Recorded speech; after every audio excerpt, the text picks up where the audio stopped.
Hi guys, welcome to my vlog. Today we are talking about something that's part of everyday lives, social media.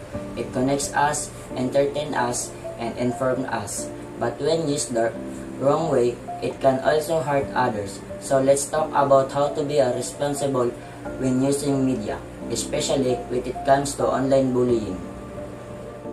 Meet Anna, a grade 10 student. One day, someone secretly took a photo of her while she was eating alone in the school canteen.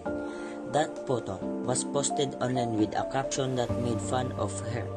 Within minutes, it was shared, liked, and commented on, mostly with laughing emojis. Anna saw it, and she felt ashamed, hurt, and afraid to go back to school. Now ask yourself, is a laugh really worth someone's pain? Think before you click. Always ask, is this kind? Is this helpful? Is this necessary? Never share, like, or comment on hurtful content, even if it seems funny.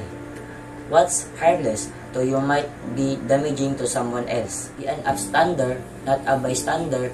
If you someone being bullied, online, speak up. Not in a rude way, but respect and compassion. Send the person a private message of support or report the harmful content to the platform. Protect your privacy. Be careful with what you post online. Avoid oversharing personal information and respect others' privacy too.